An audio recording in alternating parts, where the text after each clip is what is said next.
Hi, and welcome to another edition of Right on Rangers Live, coming at you after the Dallas Cowboys season finale against the Washington Commanders. Last second loss, not sure that it matters too much in the grand scheme of things, but nevertheless, we're about to put a bow on this season.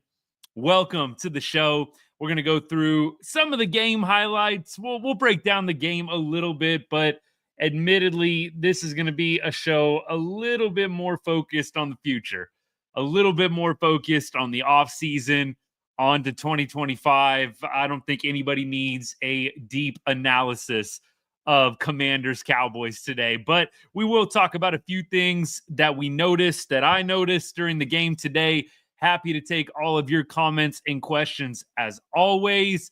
We're going to go through the 2025 draft, talk about some different scenarios now that the draft order has almost been locked in. There's still obviously a little bit of wiggle room with the afternoon games today, but still, for the most part, we understand where the Cowboys are going to be drafting. And then for next year, potential changes, moves that the Cowboys need to make. I think we all know that the ownership, the front office, there's no changes that are happening there. So obviously that's going to be the low hanging fruit. It's not going to happen. So we're going to operate within the understanding that there's going to be pretty much everybody back doing the same thing in the front office, organizational wise. That doesn't mean we can't dream up some scenarios, some moves that the front office should make. Interested to see what you guys have to say about that as well. But we're going to close this one out. I know the big game tonight, Vikings, Lions, definitely going to be tuning into that one. I think there's a couple other ones going on today, like Seattle and Rams has a little bit of juice to it. But other than that, Chiefs, Broncos, Chiefs not playing anybody. There is definitely a lot of stinkers today, if you know what I mean. But tonight, we'll get a good one with Vikings, Lions. Let's talk about the game today before we start getting future minded. Let's see if we can go through some different things from today. I'll say what's up to a few people. John, thanks for tuning in, man. John says, defeat snatched from the jaws of victory once again. Horrific coaching. I'm going to talk a little bit about the coaching that I noticed today as well. Let me get TikTok. Let me get you guys in. I just turned up the screen brightness a little bit so I could see the comments a little bit better. So I think from the beginning, really, from the beginning of the game, I really couldn't get a great feel for the coaching and what was going on. Like, for instance, the end of the first half, why on 3rd and goal from the 2, we weren't running the football, I'll never understand. So the comment was basically horrible coaching. And I think that I've got to chalk it up to Dallas was really just in evaluation mode, wasn't necessarily trying to win this game, just evaluating as many different pieces as they could. Look, I don't know what the spin is on the end of the game and how all that worked out. I just think at the end of the day, Dallas was not necessarily focused on getting a dub today. I think you have no, and I mean zero reason to be passing the ball on 3rd and goal from the 2. You're either running it with Lance or you're handing it off to Dowdle, preferably. I don't understand why right before halftime we're trying to have Trey Lance, a very inaccurate quarterback, as evidenced on the 4th down play, right? That 4th down play, Dowdle basically wide open. I mean, we've got a quarterback in Trey Lance that can't hit a 5-yard out route accurately. And that's a big reason why the Cowboys have not been playing Trey Lance. I know a lot of people were wondering, why isn't Trey Lance in? Why do we keep playing Cooper Rush? I think you kind of saw it a little bit today. Not that Trey Lance didn't have his bright moments, not that he didn't have a few nice plays here and there, but I think we kind of understand Trey Lance is having issues hitting simple passes accurately. And I think that it's a big reason why San Francisco traded him away. They kind of saw the writing on the wall. You've heard me say this again and again, but Trey Lance in a preseason game tied an NFL record for most interceptions with 5. I mean, I know that you're trying to figure out some different things in the preseason, but 5 interceptions, tying an NFL record, that was about all I needed to see personally when it came to Trey Lance. I get 1, 2, 3 even. you're throwing 5 picks in a preseason game against backups. I think the fire alarm should have been going off at that point for most Cowboys fans. There was not a second why this year I question, why isn't Trey Lance getting more starts? I mean, I don't know. I know that there were some boys fans out there that really just could not wrap their head around Trey Lance not getting more time. I think that a lot of us that had actually been piecing it all together understood why. I mean, look, Kyle Shanahan's trading him away. Red flag number one. He's throwing 5 picks in a preseason game. Red flag number two. He's not going in. There's not even any packages really for Trey Lance. Like, even when Cooper Rush went in, don't you think if they really trusted him, there would have been some more packages for him? Hey, short down yardage situations. Like, for example, those of you that follow me for the Texas Longhorns, we know that, hey, there are some 3rd and 2s, 4th and 2 situations where Arch Manning comes in the game and runs the read option. And you've got another option to pass as well. You've got the RPO with a guy like Arch Manning. And just like with Trey Lance, you would think in short yardage situations, they'd be putting Trey Lance in for RPO. Read option, do a little pass, mix that in there. The fact that when Dak goes down, there's not even really a Trey Lance package that's featured, I just don't get that at all. And I think the only way I do get it is he's just not very good, and the coaches know that. I don't think there's any other reason that really makes sense why there's no Trey Lance packages with Dak going down. And the first time you're really getting an extended look at him is in the last game of the season, where I think probably the front office coaching staff said to themselves quietly, it would probably be preferable if we didn't win this game. And the Cowboys, with losing today, are going to get a little bit of a better draft position. Although I've been very, very staunch in my stance. I really don't care the draft position 12 versus 13 versus 14. I think last week on the show, we kind of talked about the Cowboys are going to fall somewhere within that range, 12 to 14, right? I think they could draft like as good as 11th potentially with how the Niners do today. But I think that it's going to be more than likely between that 12 and 14 spot. Now, I think beating the Commanders today, beating the Eagles last week, I would have taken those, even if they're throwaway games and not really that important. With the Commanders winning last week, it really didn't matter what happened this week. Had the Commanders lost to the Falcons last week, it could have actually been a scenario today where the Cowboys would have had a chance to eliminate the Commanders.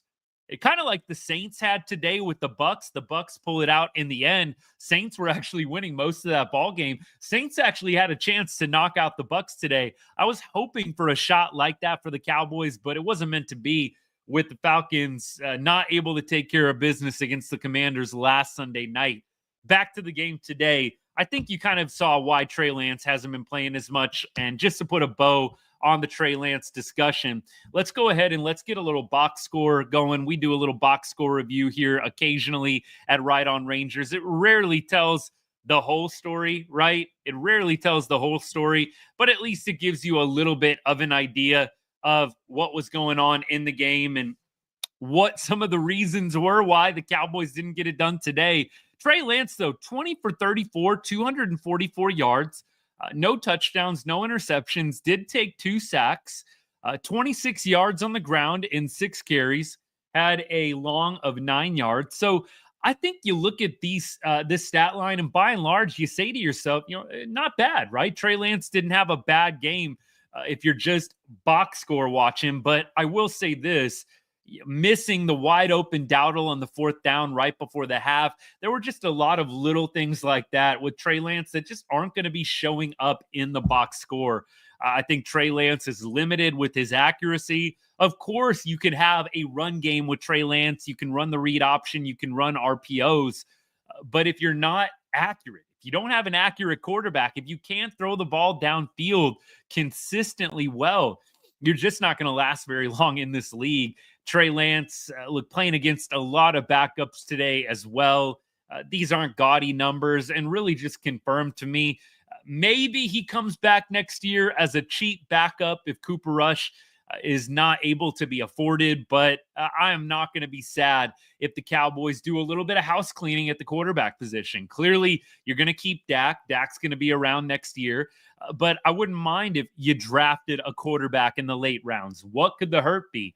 Draft a quarterback in the 5th or 6th round. Draft a quarterback somewhere in the later rounds and pick somebody up. But I think I would be very happy with the Cowboys moving on from the current quarterbacks. I get it. Rush has been in the system.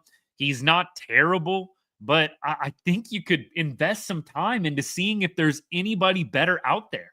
You could invest some time into seeing if there is an heir apparent for Dak that's out there, rather than just having a dude that's kind of going to do the warm body thing, maybe get you some wins here and there. We all know Cooper Rush has a pretty nice win-loss record. It's crazy. I think he was 9-4 as of a couple weeks ago. Maybe that's taken a couple of hits, maybe 9-6 now. The bottom line, Cooper Rush is a winning quarterback if you just are looking at the win-loss.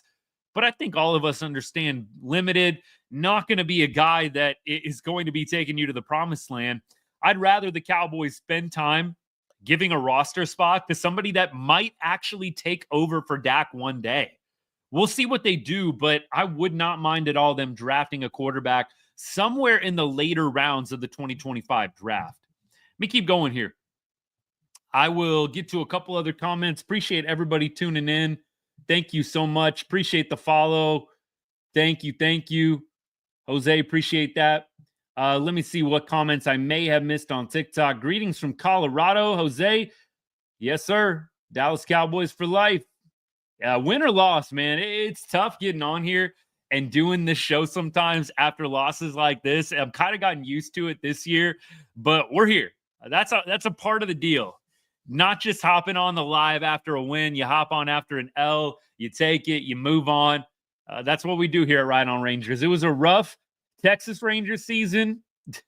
It was a rough Cowboys season. I'm hoping the Mavericks do us a little bit more of a solid. The Longhorns are doing great, but it was nice that 2024, I should say, came to an end for the Cowboys. NFL, NBA, what's up, man? Thanks for tuning in. April, do you think McCarthy is going to be gone? I am actually really fascinated. I think tomorrow is kind of the day, although you wonder if Jerry Jones is going to take his time a little bit on making a decision on Mike McCarthy. I mean, there's no rush. That being said, you do miss out on some of the prime coaching candidates the longer you wait. So personally, I hope that Jerry doesn't take too long. You've got to make a decision quickly, because at this point, Monday rolling around tomorrow, you're going to get some coaches getting fired. And then those teams are going to start the search almost immediately for a new guy. You don't want to get caught in no man's land where you're waiting on Mike McCarthy in that decision, and then you miss out on a Vrabel, you miss out on a Kingsbury, a Ben Johnson. I think Ben is probably going to be a guy a lot of people wait for, just because the Lions are in the playoffs right now. That doesn't mean you can't maybe have some kind of a handshake deal. But I will say, I feel like Ben Johnson probably going to wait till after the Lions run is over, whether that ends in a Super Bowl or a first, second round playoff exit, who knows? But I do think that Ben is going to be available probably a little bit later on. So if you're going for Ben Johnson, you might have a chance to potentially wait out the Mike McCarthy situation. But I personally have just gone back to this over and over again, and I'll repeat it. If you've been a longtime follower, a longtime listener, you've heard me say this before. I don't think that Mike McCarthy is the problem in Dallas. I don't think Mike McCarthy's the problem. I think that Dallas has a lot of other issues. I think the roster and how it was put together over the course of the offseason this year was a D, maybe an F grade. You did not have a great draft this year. Your first round draft pick, I know there were some injuries with Guyton. I wasn't overly impressed with Guyton. You hardly added anyone in free agency. I know you brought over Kendrick. I know there were a couple of other guys that got added. Nobody splashy, nobody sexy. It was basically very run of the mill for a free agency. And I don't think that the Cowboys really at all followed the all-in philosophy that Jerry Jones expressed before the offseason really began. And I think that just started it off totally negative with the vibe among the fans. I think that showed up when hardly anybody showed up in California for the Cowboys camp. I mean, normally, and by the way, I've never been to it, but I'll watch it. Some people live stream from it, and I enjoy getting to watch the Cowboys camp that they do out on the coast of California there. But I will say it was pretty empty this year. They were making a really big deal about the lack of fans in the stands. So it started really from the offseason. And for me, before I blame Mike McCarthy, I'm going to look at that roster. I'm going to look at the draft. I'm going to look at Jerry Jones and Stephen Jones. I don't think I can blame Mike McCarthy for the reason why things didn't work out this year. The Dak injury didn't help. It really didn't. I mean, they could have probably scratched the surface maybe of the playoffs this year. I think the Cowboys could have gone 9-8 or potentially 10-7 with Dak. You look at the Bengals game, you look at the Falcons game, you look at some of these really tight games. Had Dak been playing, I think the Cowboys probably win. I think the Cowboys could have been 10-7 this year with Dak Prescott. I really do.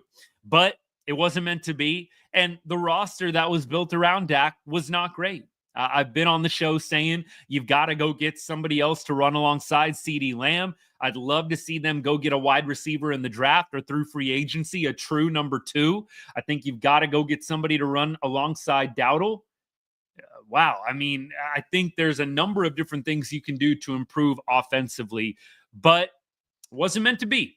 We keep going back to that phrase. Whatever the case is, it is what it is. Jerry Jones, Stephen Jones didn't pull the trigger on that. I hope it's different this offseason. I truly do. But back to Mike McCarthy, I have a weird feeling that he's going to be back around. I think that Jerry is going to stick with Mike. You've kind of already heard him laying the groundwork for a Mike McCarthy return. So Mike McCarthy, kind of the idea is, who are you going to go get that's better than him? And I do think there's some truth to that. My whole thing, Mike isn't the problem, but I just don't know if he's the answer either. I don't know if he's the answer to winning a Super Bowl in Dallas. I think that he's a good coach. I think he's got the accolades. Obviously, he won a world championship. He won a Super Bowl with Aaron Rodgers. Aaron Rodgers really blossomed with Mike McCarthy. So I think Mike is a good coach. I don't think he's a bad coach. I just don't know if he is going to be the guy that takes the Dallas Cowboys to the Super Bowl. And for that reason, I'm out. I would be moving on to a different coach, going out, trying to get a Ben Johnson, trying to potentially get a Mike Vrabel, who's, by the way, already on the open market right now, talking with other teams. Another reason why it would be prudent, it would be wise to move quickly if you are going to move off Mike McCarthy. Let me keep going here. By the way, I just got a notification that they just fired Mayo in New England. So speaking of Mike Vrabel, former New England Patriot, Mayo just got that notification by the New England Patriots. So another head coaching spot becomes available here. I really wonder if Vrabel is going to New England. I mean, that's a dude that played for New England, Belichick in the 90s, early 2000s, I believe. Early 2000s for sure. Maybe we've got our answer on Mike Vrabel there. I don't know. Let me keep going here. Appreciate all the comments. Front office just not good at talent analysis. Why trade for Trey and Mingo? The Mingo trade makes really little to no sense to me. I think he got his first catch last week. I didn't get that trade. The Trey Lance trade, I kind of was actually intrigued by when they did it. I said the 49ers should get rid of him. I didn't think that the Cowboys were going to end up trading for him. But when they did, I kind of said to myself, maybe this is a case where you get a change of scenery, you get different coaching, and you become something more. I really genuinely thought there was a chance Trey Lance would come to Dallas and something would be unlocked. I mean, it wasn't meant to be, but I really thought that the Cowboys had an opportunity to take Trey Lance, a guy that didn't work out in San Francisco. Brock Purdy emerges, got injured, never really had a chance to get his feet in the Bay, get his feet set in the Bay Area. I thought he might come to Dallas and actually become something. Maybe they have a Trey Lance package, as I was referring to earlier. Maybe eventually he takes over for Dak. At that point, clearly Dak's contract was still up in the air. I'm always glass half full guy. I was willing to give it a shot and think about it positively. But I just think as time unfolded and unwound itself, what you really saw was Trey Lance struggles to pass the ball down the field accurately. Look, even within 5 yards, I mean, y'all saw the play today right before halftime to Dowdle. That play has to be made. So I think Trey Lance definitely is trending towards bust at this point. I don't know who is going to be picking him up. I think there's always a coaching staff that thinks that they can turn a guy around. So I'm not going to be shocked if the Cowboys let him go and he goes somewhere else and maybe doesn't become an all pro, but maybe latches on and is serviceable as a backup. I don't think he's going to have any kind of starting role opportunities. But I do agree, in hindsight, the Trey Lance trade, the Mingo trade, they just look really bad. I'd rather have the draft pick. So we'll see what happens. I would love for the Cowboys clean slate at the quarterback position. You got Dak. You're stuck with that Dak contract, whether you're a Dak fan or not. But get a new backup. I'm good with Cooper Rush going somewhere else. I like that he knows the system. Personally, I don't want to just keep giving reps to a guy that's never going to even have a chance at being the franchise, right? Dak is never going to have a chance to give that. Excuse me. Rush is never going to have a chance to take over as the franchise quarterback. Why do you keep giving reps to him?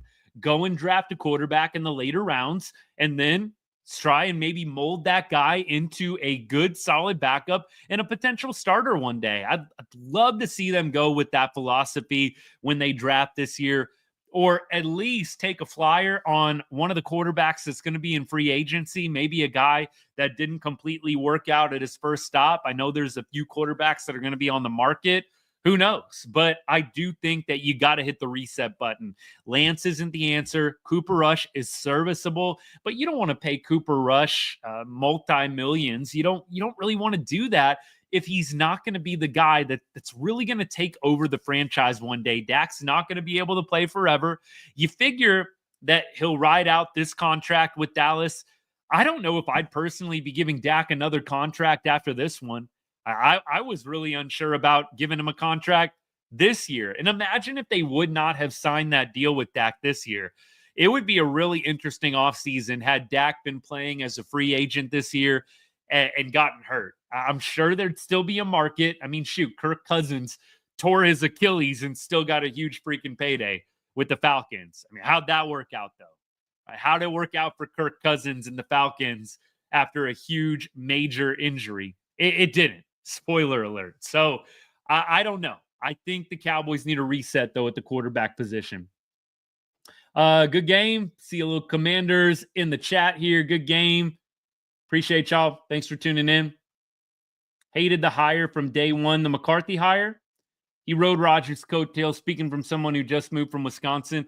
Look, I know that's been the MO. I'll say it again. I know a lot of people have said, Gary, what you just said, that Mike McCarthy kind of rode the Rodgers coattails. I find it's always somewhere in the middle. Like, I don't think Mike McCarthy was the genius behind the Green Bay Packers championship back in 2009. But I don't think that he was just totally just along for the ride. I think that he definitely is a quality coach. But I think that at the same time, there is that idea. You had a Hall of Fame quarterback. Aaron Rodgers is a better quarterback than Dak. He's a Hall of Fame quarterback.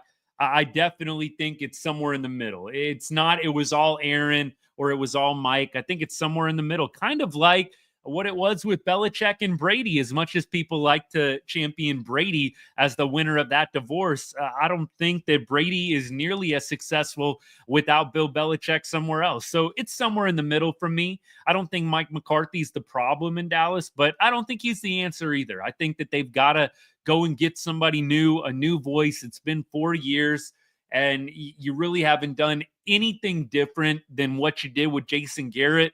So I'm moving on. I think that would be the wise move.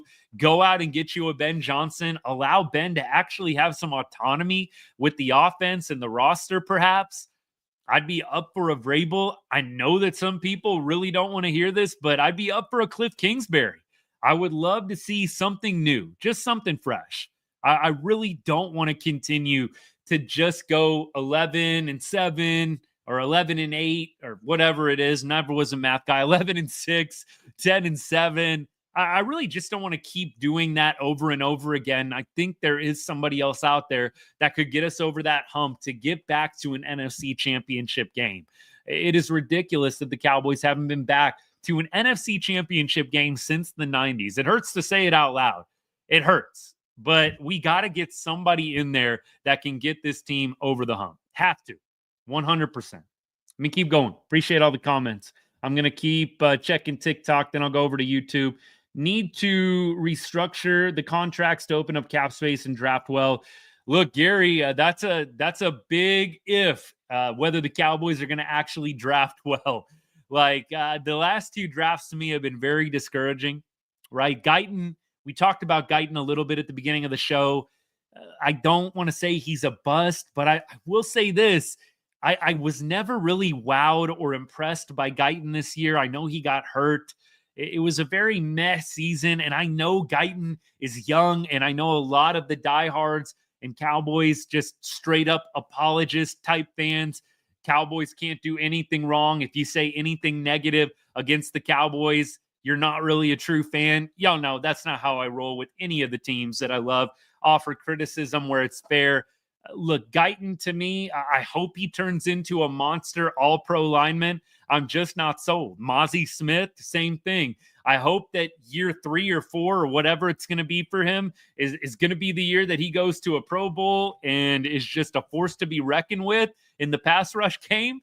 But I'm not holding my breath. I'm just not encouraged by the Cowboys' ability to draft well unless there's somebody just staring them in the face, right? Like, it was really hard to mess up the CeeDee Lamb pick. He was just clearly the guy. Same thing with Zeke Elliott, I feel like. Zeke Elliott, that was staring you right in the face. Like, there was no other option than to pick Zeke or pick CD, in my opinion. Micah Parsons, I actually thought was kind of a pick where the Cowboys had to stick their neck out a little bit. Parsons hadn't really played the season before. He opted out of the COVID year at Penn State and went to the draft. Personally, that to me, the Parsons pick is the big hitter. Like, if you're going to look at anything, look at that Parsons pick as an example of the Cowboys at least having a clue in the draft game. But I'm not sitting around super hoping or super hopeful, I should say, that the Cowboys are going to draft really, really well this year. I need them to have like a quality, like an average draft before I really start putting my faith in the front office to put together something nice when it comes to the 2025 draft in April. So I'm going to say, Gary, great idea. Are the Cowboys actually going to be able to execute it? Drafting well. What are the draft needs, by the way? You guys let me know in the comments what y'all think. For me, here's what I want to see. If you can get Ashton Jeanty, I think that's like a CeeDee Lamb, Zeke type draft pick, right? Those guys, they're staring you right in the face. They're the most talented player in the draft. Even if you need to improve your line, which the Cowboys do, if an Ashton Jeanty is staring you right in the face, go with it. I would definitely say if he's available, Cowboys should get him. At some point, you want to choose best available. Team needs outstanding. And look, I think they tried to do that with the Guyton draft pick last year, right? They needed a lineman. They needed a left tackle. They drafted a left tackle, Guyton out of Oklahoma. And you kind of see where that got you. I don't think that it was a huge, huge impact. I think there are some guys in the top 10 and the top 15, a Kelvin Banks from Texas, that if maybe one of those dudes falls to you, you go ahead and take it. If Kelvin Banks is available for the Cowboys, I think you take Kelvin Banks from Texas. But if Jeanty is still there, I think you go Jeanty. I'd love to see them get a running back, a wide receiver, a quarterback, and I'd also like to see them get lineman help as well. No particular order. I don't think you get the quarterback till the late rounds, maybe 5th, 6th round, something like that. Shoot, look at Brock Purdy. Look at Tom Brady. I know those are like once in a lifetime situations with drafting a quarterback that low. But my point is, you go get a quarterback in the late rounds, you let him get trained up behind Dak, you sit him for 2 or 3 years, no big deal. I don't know if Dak is going to last all 4 years of his contract in Dallas or not. I could see them moving off Dak eventually. I still think you could draft a quarterback right now in 2025, excuse me, and you would have an opportunity to have that guy sit. I think Dak's a great leader, probably going to be a great mentor. I don't think Dak would do the Brett Favre, Aaron Rodgers. I'm not going to train up, or I'm not really there to help with the guy behind him. I think Dak would do the opposite. Could be wrong on that. But then after that, after quarterback, running back, wide receiver, line, I think you can start looking at some defensive positions. I think you could definitely get help on the D line. Although, again, not a big fan of the Cowboys scouting and drafting ability at the D line position. Look at Mozzie Smith. I look at Taco Charlton. I mean, look, it's definitely not appearing like the Cowboys have a great handle for first round draft picks, linemen related on the defensive side of the football. I really wish that I felt a lot more confidence going into this draft. I hope that there are just some obvious picks that even the Cowboys can't mess up. Again, a Kelvin Banks falls to you at number 11 or 12. An Ashton Genty is still available. Those are the kind of picks that I hope the Cowboys are able to make, because they're just too obvious to screw up. You know what I mean? I really don't think that even the Cowboys could mess up if you have Kelvin Banks or Ashton Genty still available. All right, let me keep going. Appreciate it. Jared Goff is better than Prescott. I've said yes. I agree. I think Goff is better than Prescott.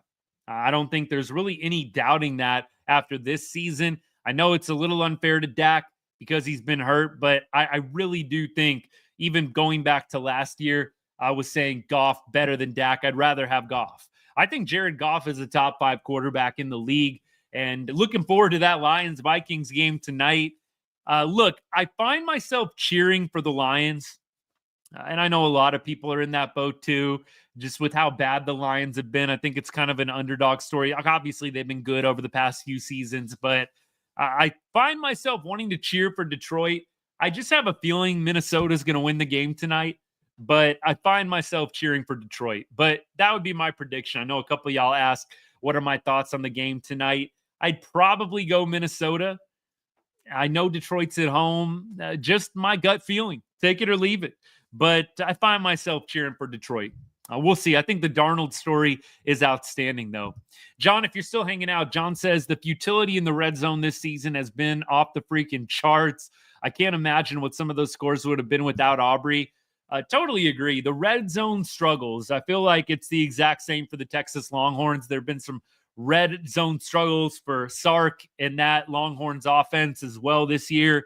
Yeah, Brandon Aubrey's a godsend.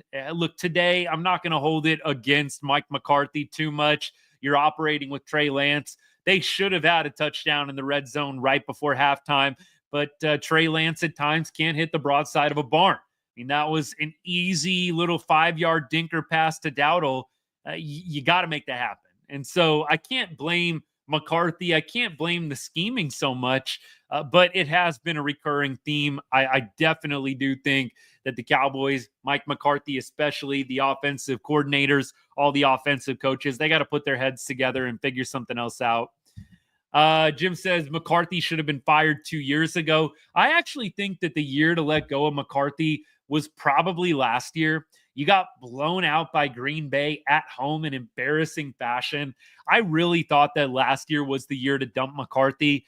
For me, 2 12-5 years in a row, then you have the third 12-5 in a row, and you really are feeling pretty good about the Cowboys' chances against the Packers. I did not think the Packers were going to do anything even remotely close to what they did in Dallas about a year ago in that playoff game. I think that it would have been very reasonable to fire Mike McCarthy after having his team that unprepared for the biggest game of the season. So I don't know about 2 years ago. I will say, though, last year would have been great. I think it would have been very natural. Mike, thank you for the 12-5s.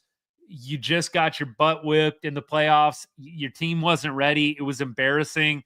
Thank you for the 3 years. we're going to move on. That, I think, would have been the move. 2 years ago, you lose to the Niners, a really tough team. I wouldn't have held that against Mike McCarthy. It was the third year for me. The third year where you get absolutely humiliated by Green Bay at home. That was the time to fire Mike and move on. Now, this year, it feels to me less of a fire situation than last year. Last year, I felt much more strongly Mike McCarthy needs to be fired. This year, I find myself kind of vacillating, kind of 50-50 on it. I think that ultimately they do need a new voice, but I'm just saying I don't feel as strongly as I did last year that Mike McCarthy needs to go. Last year, after that playoff game, and even in the days after it, I felt so passionately that dude needed to pack up and hit the freaking road. You got embarrassed. You did not have your team ready to go against the Pack. Your old team, like, what more juice do you need, dude? That was my thing last year. Mike, you're playing against your old team, and you have this little juice. I mean, look, I know that they put in time and effort into the game planning and everything like that. Just a very inopportune time to lay an egg against your old team in the biggest game of the season at home. Makes no sense. But they decided to keep him another year. This year, I think he did well to overcome the Dak injury and overcome other injuries on the defense and on the offense. But I do think it would be best to let him go. I think there are some good coaches out there that could do better, that could at least give the Cowboys another voice in that locker room, potentially get them over the hump, get them back to the championship game, get them back to the Super Bowl. That's what I want to see. Let me keep going here. Appreciate all the comments. Thank you for tuning in. Hall of Fame quarterback and only won one Super Bowl. That was back to McCarthy, Gary. I got you. When are the Rangers signing Sasaki? Not till after January 15th, my friend. Cowboys are the new Lions. I don't think it's getting that bad yet. The Lions, the not winning a game thing or the winning like one game, I don't think the Cowboys are ever going to be at that level. But I do think you're always going to find them somewhere in the middle, maybe slightly above average from year to year until they do something different with the front office. Let me keep going. Appreciate it. The red zone struggles. Gary, you're also echoing what John said. Appreciate that.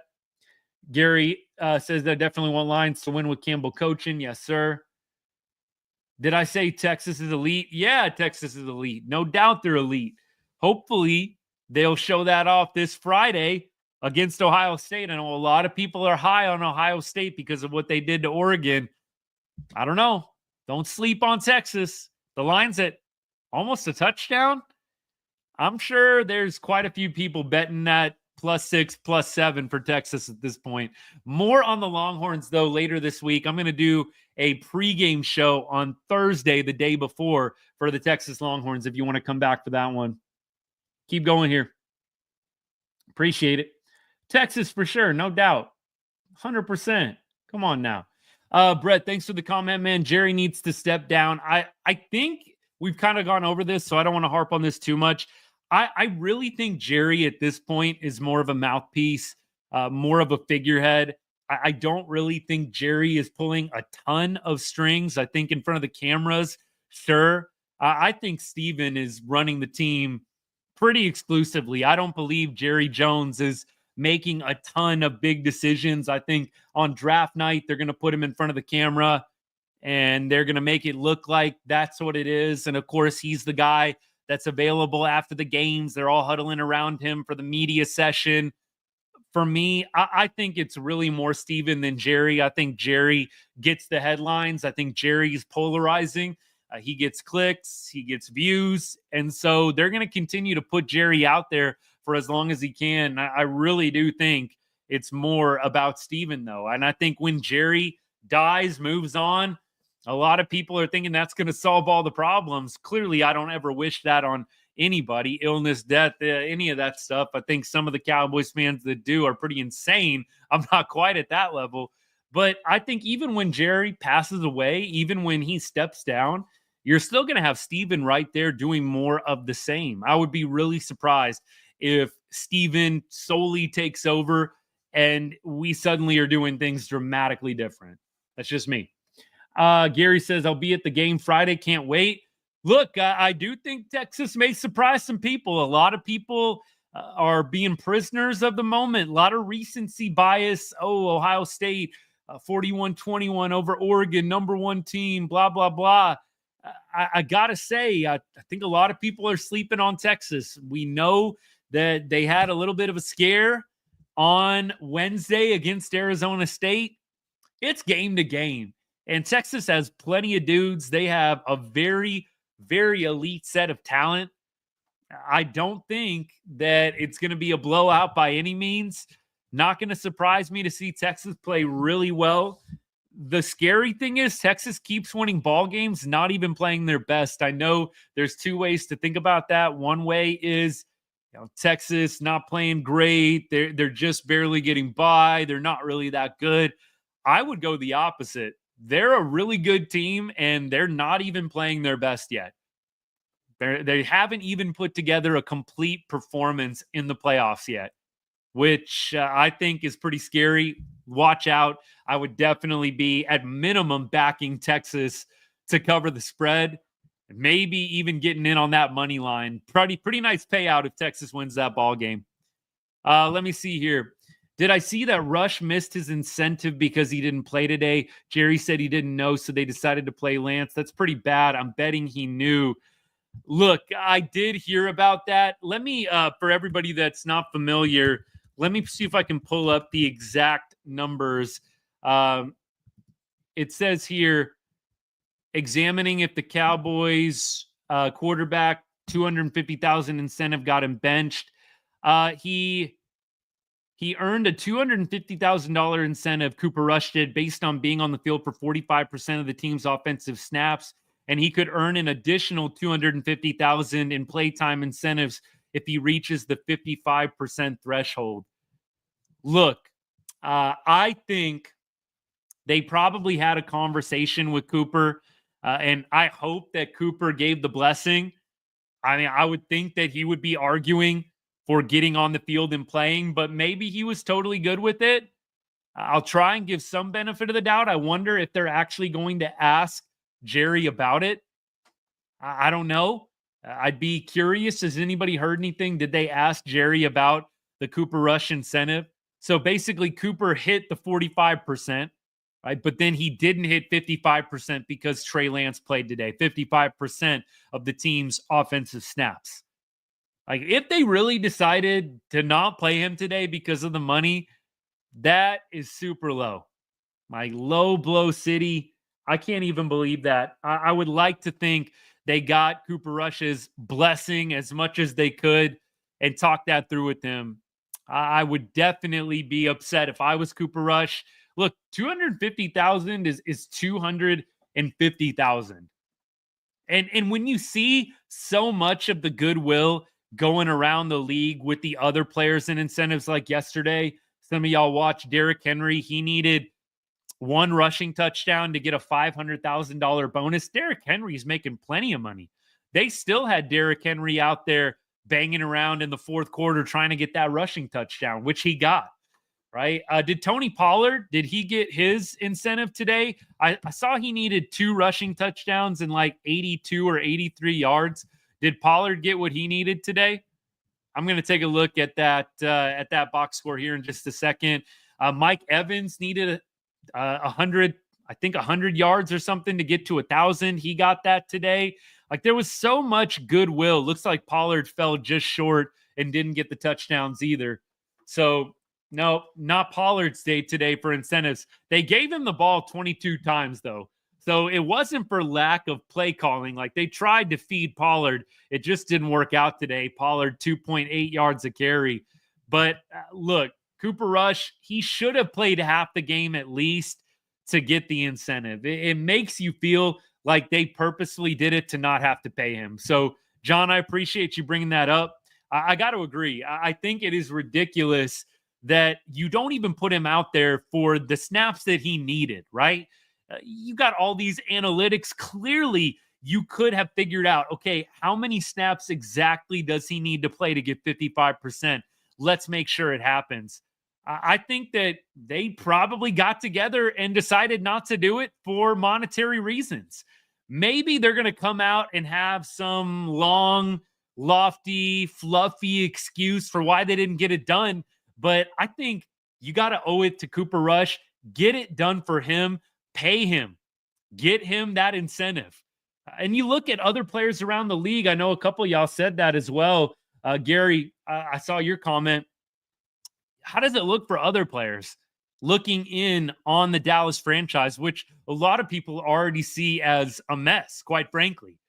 Now you're not putting a guy in who's been your backup quarterback and led you faithfully all season, actually like gave the Cowboys a decent chance to win and to maybe even finish this season 500. Like, Cooper Rush has his limitations, but look, he's prepared. He gives you at least a shot to win a ball game. He should have won the Bengals game. He probably should have won a couple others in there. I don't know. I just think it's wrong that they did that to Cooper Rush.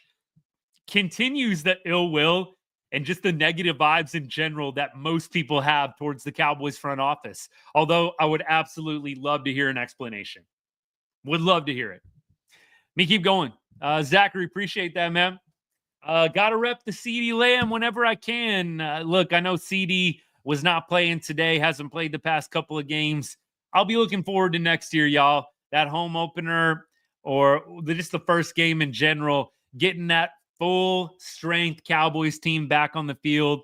It's been rough the past, 8-9 weeks, having to watch a lot of different pieces that have gotten plugged in because of injuries. Well, I'm just ready for a fresh slate. I know a lot of other Cowboys fans are too. Appreciate the follow, by the way. Thank you so much. Appreciate it. Let's see. That's going to ring loud to free agents. Terrible front office. Eagles fan Tom, appreciate the follow, by the way. Everybody's welcome here. Fans of all teams. Yeah, I can't see it going over well with really anybody. I wonder how the players feel about it. Hopefully there's some ballsy reporters that really want to ask the tough questions. Like, what's up with Cooper not playing? He was $250,000 away. And don't give me that we're trying to evaluate and nobody's more important than the team. You literally saw, I feel like, almost every organization trying to get their players the incentives. You saw Baltimore do it yesterday with Derrick Henry. Tennessee today gave Pollard the ball 22 times. They were trying.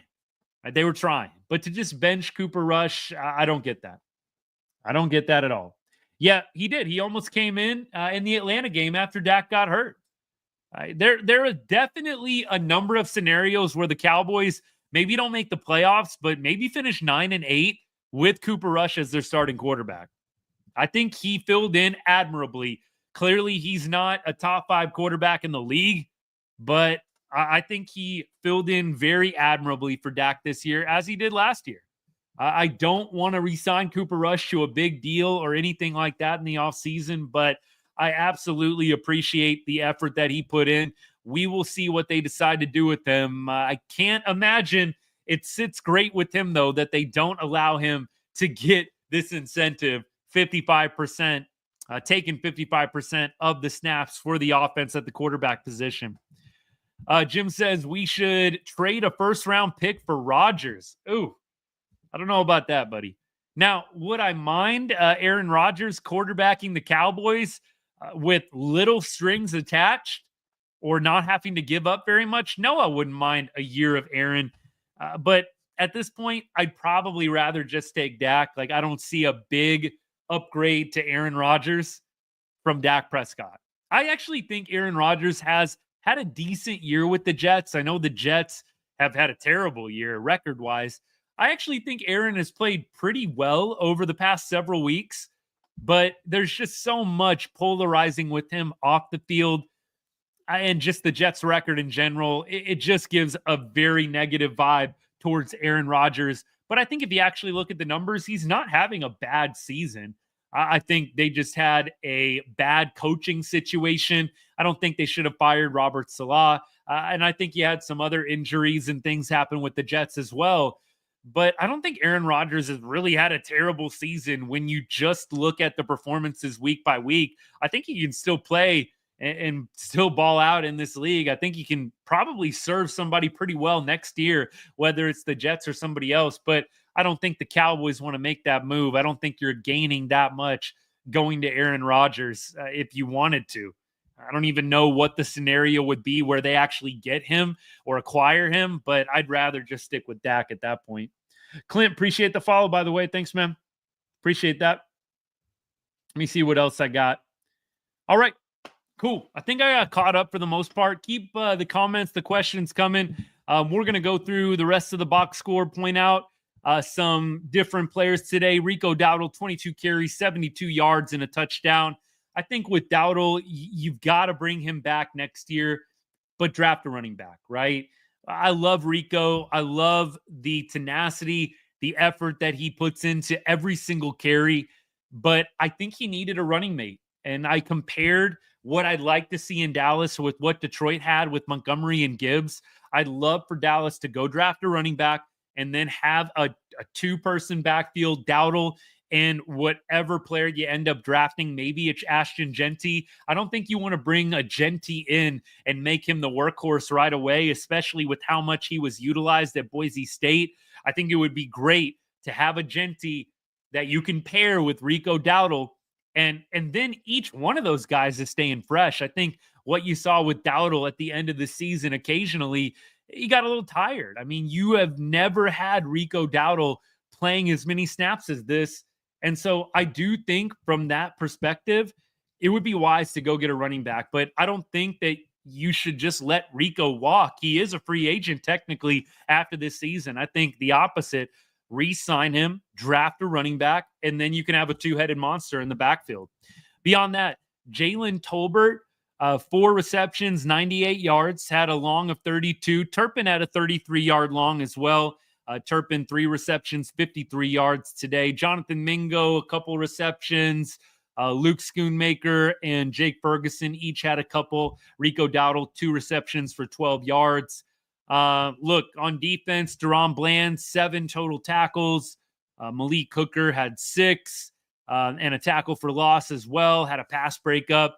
Jordan Lewis, that's another dude. He is potentially going to be walking in free agency as well. There are some big decisions to make on defense. There's quite a number of guys that are going to be unrestricted free agents for the Dallas Cowboys. I'll read them off to you guys. I know most of them, but I'm going to miss out on somebody. So let me go ahead and see if I can get it for you. So we've got, looks like Cooks, Lawrence, and Zach Martin as kind of the top, maybe the top 3 in there. Trey Lance, Brian Anger, Eric Kendricks, Jordan Lewis, Joseph, Rush, Goodwin. Let's see. Dowdle, loading. Sorry about that. Awarie, Will Greer, who we picked up like middle of the season, and the rest of the guys. Look, not really worth mentioning. Although Turpin, he is a restricted free agent. It's going to be interesting what happens there. But Turpin, a restricted free agent right now. So we'll see what ends up happening there. But with that, I think that the Cowboys definitely have some different options. You have an option to go out and draft a running back. I don't want Rico as the featured guy, but I do think that going out and getting somebody in the draft would be great. I'd like to see a wide receiver get added, lineman. There's a number of different positions. But I think that a lot's going to have to unfold. It's probably going to start with the coach. Who do they go to from a coaching perspective? We shall see. I think maybe Mike McCarthy sticks around, but maybe they go get somebody new.